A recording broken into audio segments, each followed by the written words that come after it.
আজকে দারুণ স্বাদের একটা রেসিপি শেয়ার করব। এটা হচ্ছে শাপলা পাতা মাছ। আর শাপলা পাতা মাছটা কিন্তু অনেক টেস্টি সুস্বাদু।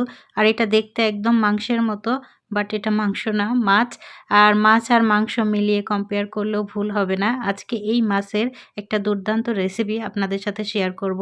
এখানে আমি ১ কেজির মতো শাপলা পাতা মাছ নিয়েছি। মাছটা আমি প্রথমে লেবু আর লবণ দিয়ে খুব ভালো করে মেখে রেখে ওইটা ফ্রেশ করে ধুয়ে পানি ঝরিয়ে নিয়েছি। কিছু সময়ের জন্য মাছটা ম্যারিনেট করব। ফার্স্টে দিয়ে দিলাম লবণ, হলুদ, ১ চা চামচ মরিচের গুঁড়া, আর এর সাথে অ্যাড করব সামান্য একটু সরিষার তেল। অবশ্যই সরিষার তেল অ্যাড করবেন, কারণ এর যদি কোনো ব্যাড স্মেল থাকে সেটাও থাকবে না। সরিষার তেলে মাছের যত ব্যাড স্মেলগুলো চলে যায়।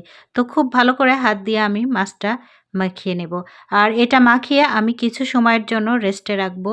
রেস্টে রাখলে মাছের মধ্যে সমস্ত মশলা উপকরণ খুব ভালোভাবে ঢুকে যাবে এবং মাছটা খাইতেও কিন্তু অনেক টেস্টি হবে। একটা কড়াইয়ে তেল গরম করে মাছগুলো আমি সমস্ত মাছগুলো দিয়ে এপিট ওপিট করে খুব ভালো করে লাল লাল করে ভেজে নেব। অবশ্যই একটু ভালো করে ভেজে নেবেন। ভেজে নিলে এটার টেস্টটা আরও দ্বিগুণ বেড়ে যাবে। মাছটা রান্না করার জন্য এখানে ওই তেলের মধ্যে দিয়ে দেব ১ কাপ পেঁয়াজ কুচি। আর পেঁয়াজটা যখন নরম নরম হয়ে আসবে তখন ২ টুকরা দারচিনি আর ২ থেকে ৩টা তেজপাতা। তার সাথে অ্যাড করব কিছুক্ষণ নাড়াচাড়া করার পরে পেঁয়াজ বাটা, রসুন বাটা আর আদা বাটা। সামান্য একটু পানি দিয়ে দিলাম এখানে মশলাটা খুব ভালো করে কষানোর জন্য। অ্যাড করছি ১.৫ চা চামচ ধনিয়ার গুঁড়া, পরিমাণ মতো আপনি মরিচের গুঁড়া, হলুদের গুঁড়া এগুলা আর কাঁচা জিরের গুঁড়া এগুলা দিয়ে খুব ভালো করে অনেক ভালো করে মশলাটা কষিয়ে নেবেন।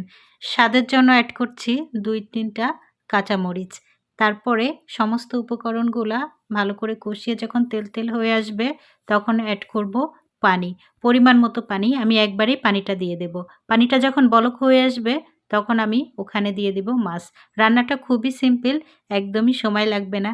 একদম লাস্টে আমি মাছটা যখন পরিমাণ মতো পানি আপনার ঝোলটা রাখবেন তারপরে দিয়ে দিবেন শুকনা জিরা ভাজার গুঁড়া।